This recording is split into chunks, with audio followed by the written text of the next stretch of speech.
Okay, so this is going to be an instructional / overview video of the Autotrail Tracker RS 64 plate. First of all, we're going to go around the outside of the vehicle and then we will go into the habitation and cab area. As you can see, this vehicle does come with an awning. I'll send a separate link how to set up and use an awning on the email.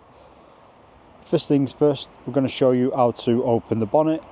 This is just in case really you need to jump start the vehicle or at least get access to the bonnet area. So if you come to the passenger door, you open the passenger door and then you will see your bonnet release catch just here. You pull that down once and that is then released. Also, while we are here, under the passenger seat in this compartment you've got your tool kit. So that will have your towing eye and your jack, because this vehicle comes with a spare tyre wheel. Then this vehicle does have blackout blinds in the front window and the driver and passenger door. The front ones you just need to pinch and then slide across. Same on the other side, and then they will meet in the middle on a magnetic strip. Once finished, slide them back and click them back into place. And then on your front window, all you need to do is pinch, slide across. Just be gentle with these because they are very delicate and expensive. And that is how you black out the cab area. Once finished, slide them back again, slide them into place and then click them, and that is done. Also here at the passenger door, you have got your diesel fill as well. That will use your vehicle blade key to access.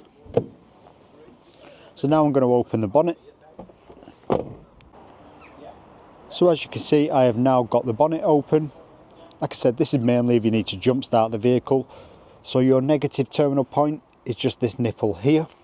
And then your positive is just going to be under this black cap, just down here. You just need to get a flat screwdriver or your vehicle blade key in here, and that will then lift up. Obviously under here you've got your screen wash fill in front of the driver and your other compartments like your oil, etc. So now we're going to carry on around the external. I'm currently on the passenger side still. So the first compartment we come to is going to be your gas storage locker. As you can see, we have got your regulator up here. So you just need to connect onto the 1/2-inch thread with a gas hose onto your gas bottles. You can fit 2 bottles in here, at least 6 kgs or potentially up to 11 kgs.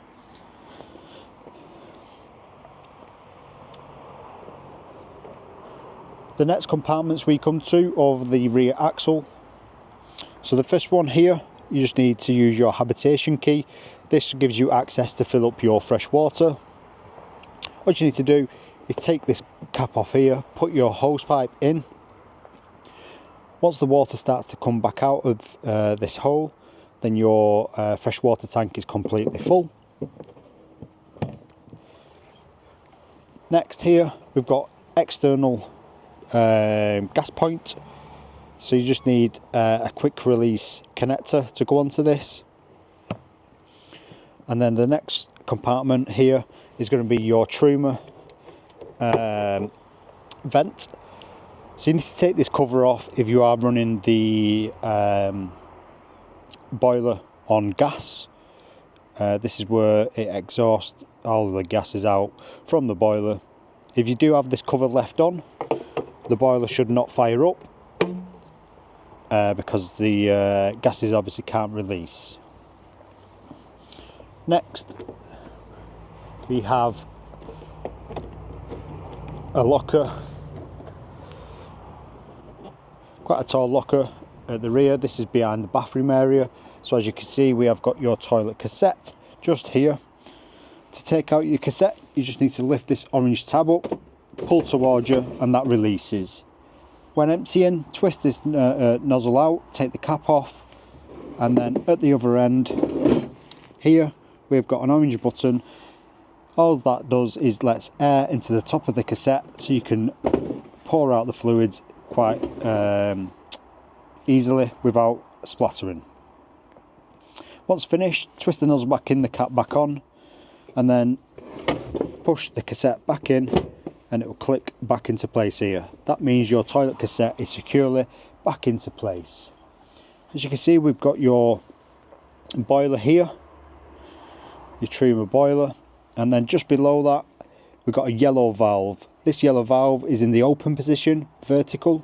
To close this, all you need to do is knock it down, so that is then closed. The reason you'll need to do this, if you want to fill up your system, fill up your boiler to use for hot water, you need to close this valve. If you do not close this valve, it will just drain straight out of the vehicle when you're priming your system. And then the other reason you will need to open this valve is if you are putting your motorhome into storage or not using it for a few weeks, months, you just need to drain everything out of the vehicle. It's just good practice to make sure that all the water is out of the vehicle and not going to cause any damage if you just leave it there for months. So like I said, vertical as the position you can see now, that is to drain all the water out of the pipework and boiler.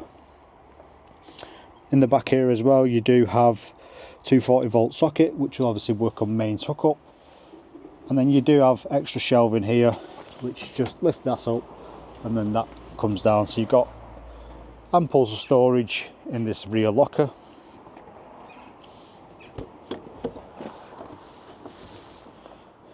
Next, this vehicle does have a bike rack. Obviously you've got a reverse camera right at the top, so if you have got the bikes on, it might block out the vision where you are reversing. And then under here we have got your spur full-size wheel. Just need your habitation key again. In here you take this cover off and then you can get the wheel out. Now we are on the driver's side of the habitation. So at the rear, behind the rear axle, we have got two drain points here. This is just drain all the water out of your freshwater tank. So this is draining your cold water. There's two valves because they're at two different levels, two different points to drain. When you are using these valves, you are better off holding the valve at the rear, and then the front, use your overhand to quarter turn. So they're just quarter turn taps and they will drain out completely.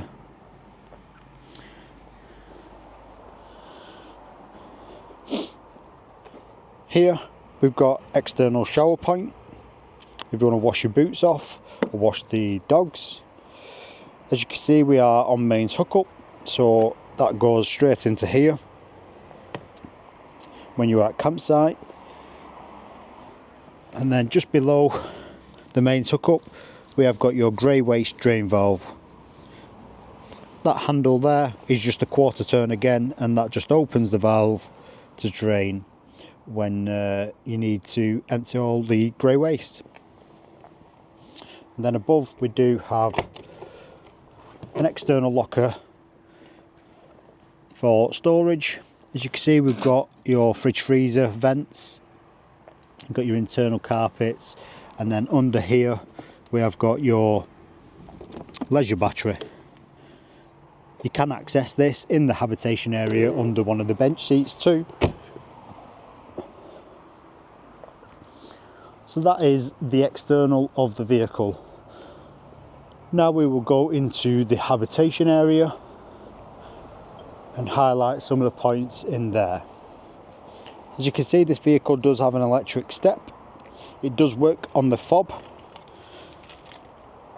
So when you lock the vehicle, the step goes in, it's been programmed, and then when you unlock the habitation, it automatically comes out.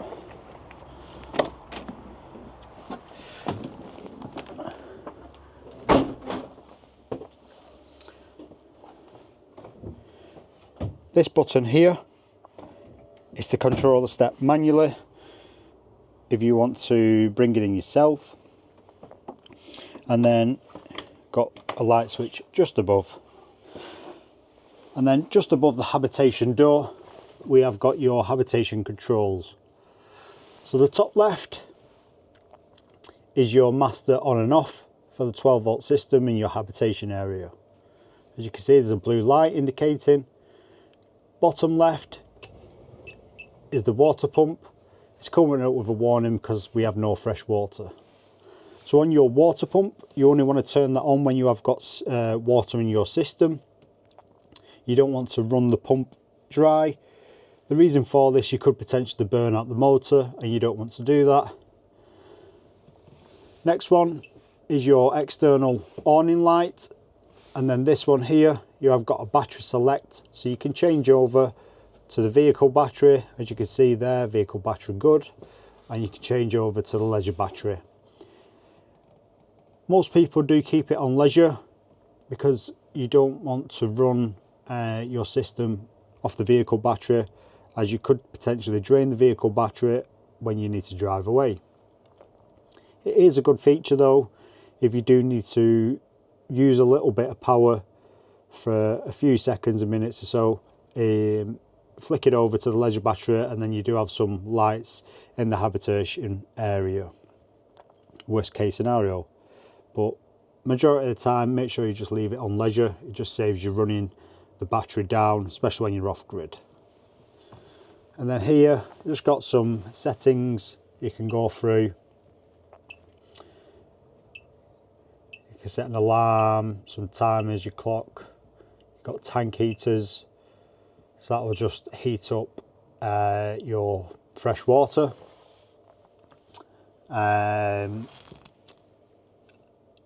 Which is the external, or potentially it might heat up the grey waste. It's not going to heat up the tank completely. It's just, sorry, it will be your grey waste tank heater. It's not going to heat up your tank completely.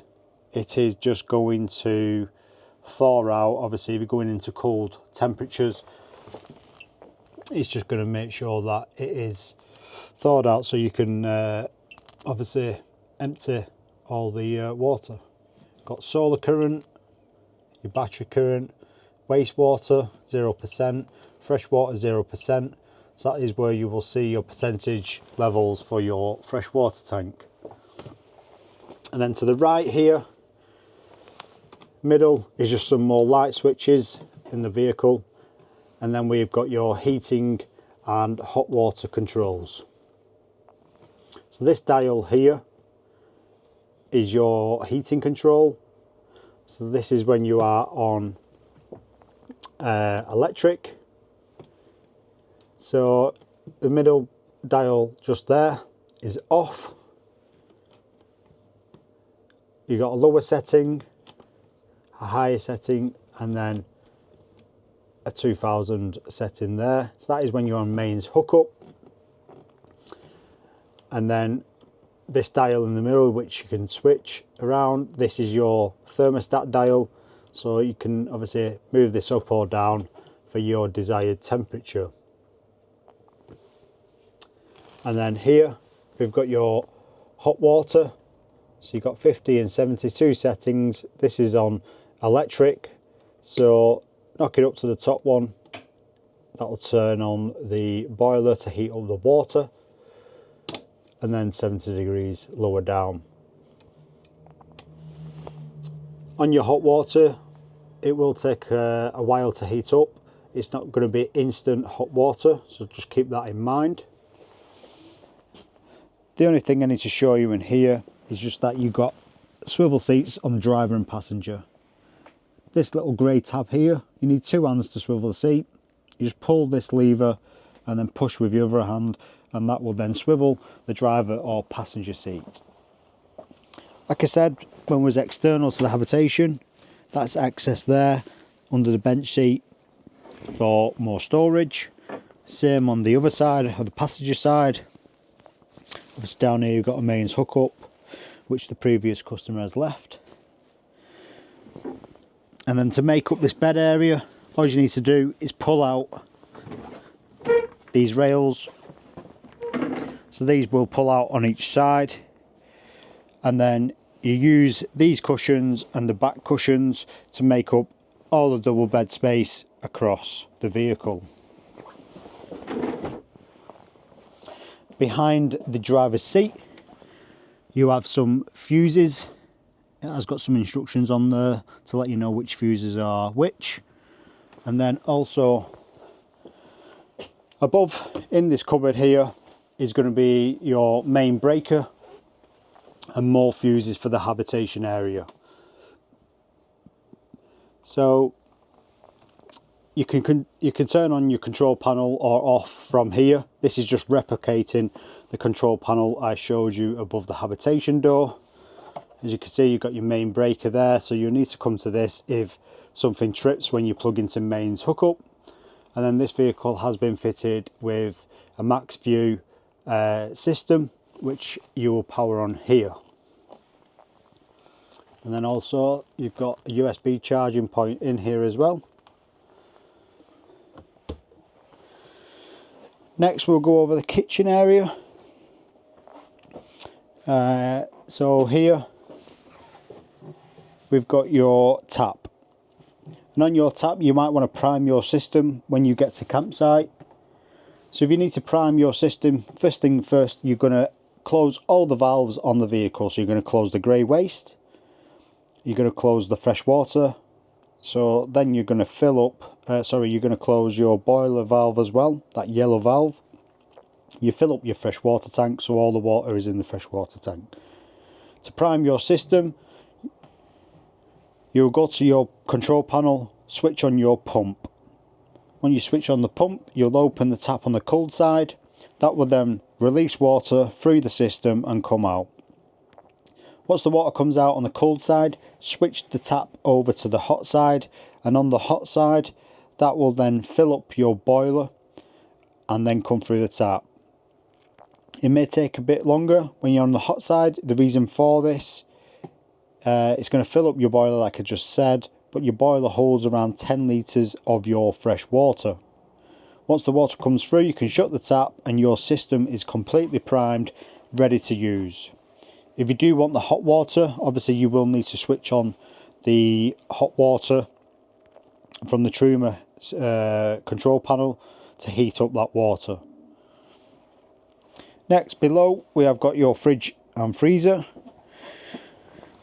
You got your power button here, press and hold and it will light up.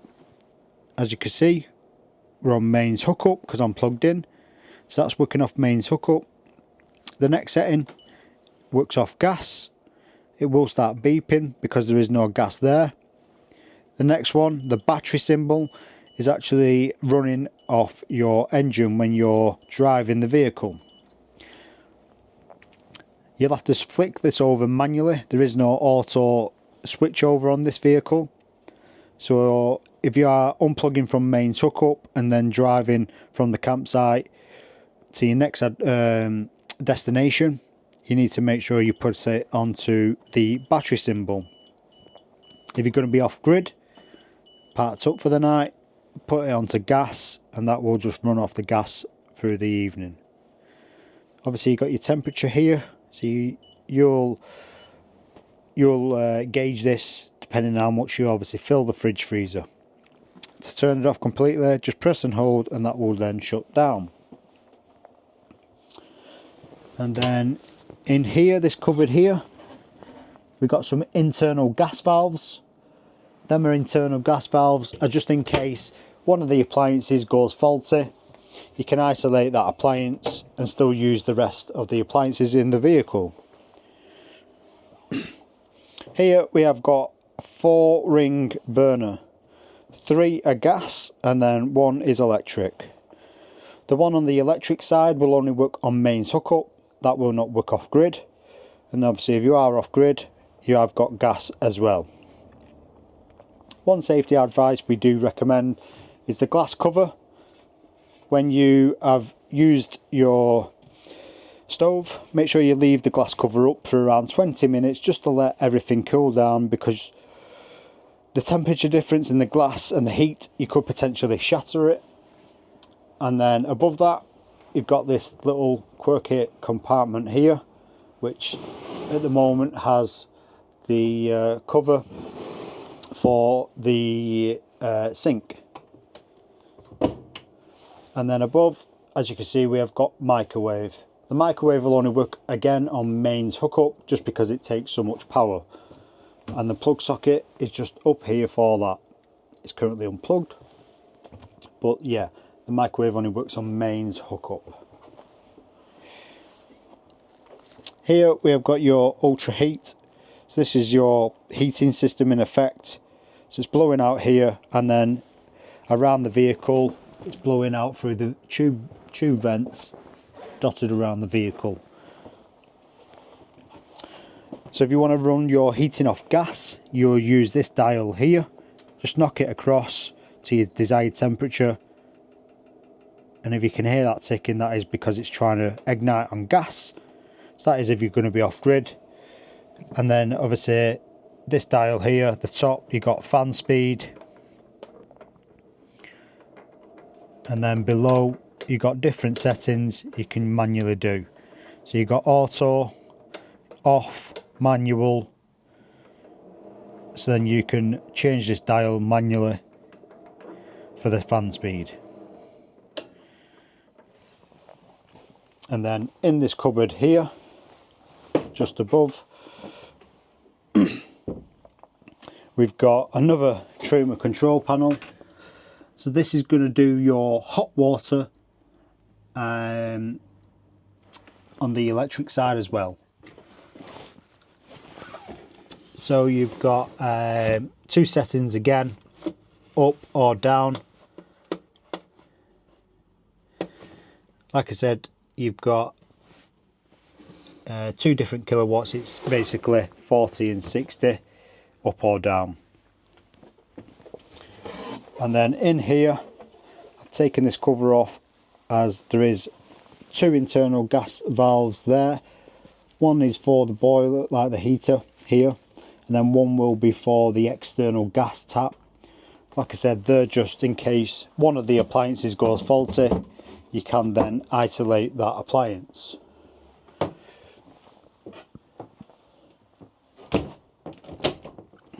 And then in here you've got your fold-away table, and the last part is in the bathroom area. The main thing in here is just your toilet area. We have got your tap there. Like I said, once you prime your system, you don't need to do anything else. Same with your shower, because your shower will be primed. Toilet, if you want to use it, you've got a grey handle there. If you move that handle, pull that, slide that across, that opens your toilet cassette blade, and then you can use the toilet.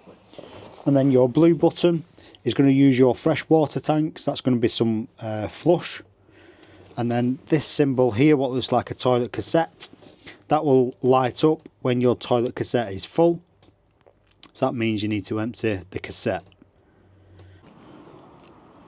So that is the instructional / overview video of the Autotrail Tracker RS. If you have any more questions, leave a comment below, or you can always drop us an email or give us a call.